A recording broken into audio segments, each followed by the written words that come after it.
আসসালামু আলাইকুম গাইস, আশা করি আপনারা সবাই ভালো আছেন। আপনার দোয়া ভাষা আলহামদুলিল্লাহ, আমি তামিম হোসেনও ভালো আছি।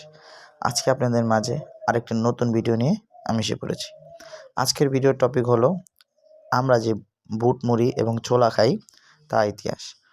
তো আমরা সবাই তো বুট মুড়ি কখনো না কখনো খেয়েছি, কখনো ইফতার খেয়েছি, কখনো বন্ধু মহলে আড্ডায় খেয়েছি, নাহলে কখনো। তো চলেন, আমরা তো জানার দরকার যে আমরা বুট মুড়ি খাই, বুট মুড়ির ইতিহাস। চলেন আমরা বুট মুড়ির ইতিহাসটা। এতক্ষণ আপনাদের মনে প্রশ্ন জেগে গেছে আমি কেন এখন মুড়ির পিছে পড়েছি, মুড়ির ইতিহাসের পিছে। তো আমি যার কাছে মুড়ি খেতে গেছি, মুড়িটা অনেক মজার ছিল। ছোলা এবং চানাচুর এবং সালাদের সাথে যে মুড়ির মিক্সিংটা ছিল তা ছিল অসাধারণ। না খেলে বুঝবেনই না। ধরেন 10-এর মধ্যে 7 দেওয়া যায় অলরেডি। তো তার দাদাও মুড়ি বিক্রি করতো এবং তার বাবাও মুড়ি বিক্রি করে এবং তিনিও মুড়ি বিক্রি করে খাচ্ছেন।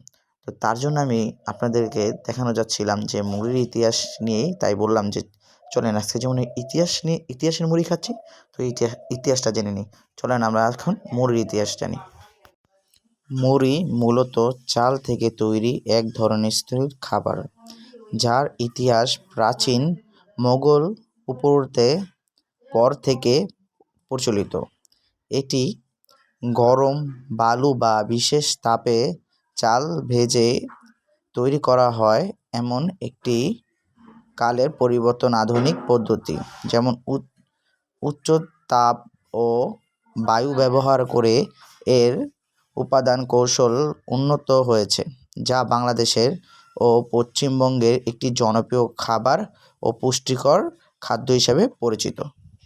এখন তো আমরা মুড়ির ইতিহাস জেনে গেলাম, তো আমরা এখন জানতে পারি মুড়ি খেলে আমাদের কি কি উপকৃত হতে পারে। মুড়ি স্বাস্থ্যকর খাবার, কারণ এতে প্রচুর ভিটামিন, খনিজ ও ফাইবার আছে, যা গ্যাস, কোষ্ঠকাঠিন্য কমাতে ও ওজন নিয়ন্ত্রণে সাহায্য করে। হাড় ও দাঁতের মজবুত রাখে, রোগ প্রতিরোধের ক্ষমতা বাড়ায় এবং হার্টের স্বাস্থ্য উন্নত ঘটায়। এটি কম ক্যালোরি যুক্ত খাবার, যা তাৎক্ষণিক শক্তি যোগায় এবং হজমে সাহায্য